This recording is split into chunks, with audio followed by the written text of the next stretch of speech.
Welcome to Babylicious Mom's Kitchen. இன்னைக்கு என்னோட 9 months பேபியோட லஞ்ச் மெனு தான் பார்க்க போறோம். ரொம்ப சூப்பரான சூப் ரைஸ் எப்படி பண்ணலாம்னு பார்க்கலாமா?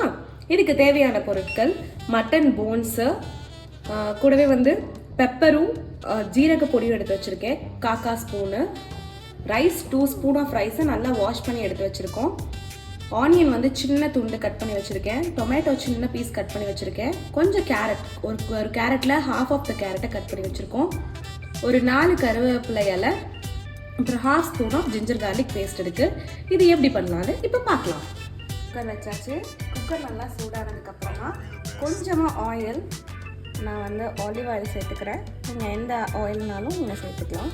கொஞ்சமாக தான் ஆயில் சேர்த்துருக்கேன். ஆயில் சூடானதுக்கப்புறமா நம்ம இதில் வெங்காயம் ஆட் பண்ண போகிறோம். வெங்காயம் ஆட் பண்ணிவிட்டு சாட்டே பண்ணிவிட்டு ஜிஞ்சர் கார்லிக் பேஸ்ட். இது ஆக்சுவலாக நம்ம இந்த மாதிரி பண்ணாமல் டைரெக்டாகவே குக்கரில் எல்லாமே போட்டும் பண்ணலாம். பட் இந்த மாதிரி ஒரு சின்ன ஃப்ரை பண்ணிவிட்டு நம்ம குக்கரில் எல்லாமே லாக் பண்ணி வச்சோன்னா கொஞ்சம் ஃப்ளேவர் என்ஹான்ஸ் பண்ணி கொடுக்கும். அதனால தான் லைட்டாக அந்த தாளிப்பு நம்ம பண்ணுறோம். இது பண்ணாமல் பண்ணலாம், பட் ஆனால் இது ஃப்ளேவரை கொஞ்சம் என்ஹான்ஸ் பண்ணி கொடுக்கும். அந்த ரா ஸ்மெல் கொஞ்சம் இது ரெடியூஸ் பண்ணி நமக்கு கொடுக்கும். கருவேப்பிலையும் போட்டுக்கிறேன். கருவேப்பிலை நீங்கள் என்னென்ன ஃபுட்லலாம் நீங்கள் கொடுக்க முடியுமோ அதிலலாம் நீங்கள் கொடுத்துருங்க. நல்லா குழந்தைங்களுக்கு நல்லது.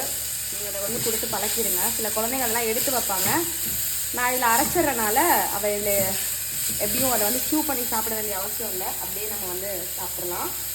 இப்போ இதில் மட்டன் போன்ஸ், இது போனும் கொஞ்சம் சதை ஃப்ளஷ் இருக்க மாதிரி, ரொம்ப கம்மியாக இருக்க மாதிரி எடுத்திருக்கேன்.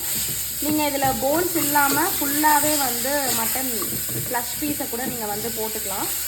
பட் நான் இந்த தடவை போன்ஸ் ஆட் பண்ணியிருக்கேன்.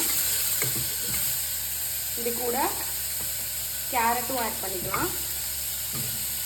கேரட் எதுக்கு ஆட் பண்ணுறேன்னா, இந்த சூப் ரைஸில் ஒரு நல்ல ஒரு மைல்டு ஸ்வீட்டு, புளிப்பு, காரம் எல்லாமே கலந்துருக்கும். அதுக்காக குழந்தைக்கு ரொம்ப பிடிக்கும் இந்த கேரட் ஆட் பண்ணி கொடுத்தா. அதனால தான் நான் கேரட் ஆட் பண்ணியிருக்கேன். இப்போது ஜீரக பொடியும் மிளகு பொடியும் கொஞ்சம் ஆட் பண்ணிக்கிறேன். நான் ஜீரகத்தை வறுத்து பொடி பண்ணி வச்சுருக்கேன். ஸோ அதில் நான் டைரெக்டாக ஆட் பண்ணிக்கிறேன். வறுத்து பொடி இல்லை அப்படின்னா நீங்கள் அந்த ஆயில் போட்டதுக்கு அப்புறமா ஜீரகத்தை டைரெக்டாகவே ஆயிலில் போட்டுட்டு அதுக்கப்புறமா நீங்கள் மற்ற இன்க்ரீடியன்ட்ஸ் போடலாம்.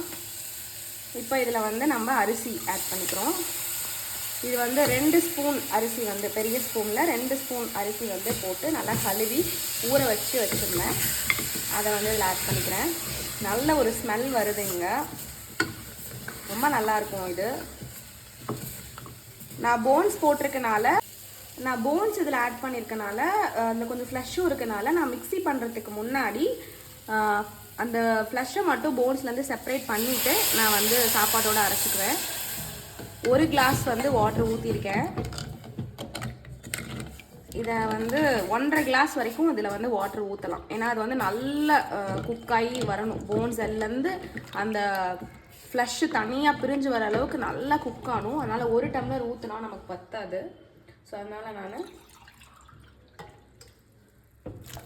1.5 டம்ளர் தண்ணி இதில் சேர்த்துருக்கேன். சேர்த்து நல்லா இதாக கிண்டி விட்டுட்டு குக்கர் நம்ம இப்போ லாக் பண்ண போகிறோம். என்ன சாப்பாடு கொடுக்குறது குழந்தைக்கு, ஐயோ இன்னைக்கு என்ன கொடுக்குறது அப்படின்னு யோசிக்கிறதே ரொம்ப பெரிய டாஸ்க்கு. சமைச்சிறது கூட ஈஸி, ஆனால் என்ன செஞ்சு கொடுக்கலான்னு அந்த யோசிக்கிறது தான் ரொம்ப கஷ்டமான வேலை. ஸோ அதனால் நான் ஒரு வீக்குக்கு என்ன கொடுக்கணும் அப்படின்றத முன்னாடியே பிளான் பண்ணி டைரியில் எழுதி வச்சுட்டு ரிப்பீட் ஆகாத மாதிரி தான் நான் கொடுப்பேன். அப்படி ரிப்பீட் ஆனாலுமே ஒரு வாரத்துக்கு ஒரு 2 ஃபுட்டு ரிப்பீட் ஆகிற மாதிரி இருக்கும். ஸோ இப்போ விசில் போட்டாச்சு. 2 விசில் ஹை ஃப்ளேம்லையும் சிம்மில் ஒரு 10 மினிட்ஸ் இது குக் ஆனதுக்கப்புறம் எப்படி இருக்குன்னு பார்க்கலாம். பாருங்க, குக் பண்ணியாச்சு. ரைஸும் அந்த மட்டன் போன் பீஸும் நல்லா குக் ஆயிடுச்சு. கேரட் எல்லாமே நல்லா குக் ஆயிடுச்சு. இதை ஒரு 5 மினிட்ஸ் ஆற வச்சுட்டு மிக்ஸி பண்ணிவிட்டு எப்படி இருக்குன்னு பாப்பாவுக்கு வெட்டி விடலாம். அவங்க எப்படி சாப்பிட்றாங்கன்னு பார்க்கலாம். Mutton soup rice. ரொம்ப நல்ல ஹெல்த்தியான ஒரு ஃபுட். இந்த ரெசிபி உங்களுக்கு பிடிச்சிருந்ததுன்னா லைக் பண்ணுங்கள், ஷேர் பண்ணுங்கள், சப்ஸ்கிரைப் பண்ணுங்கள். தேங்க்யூ.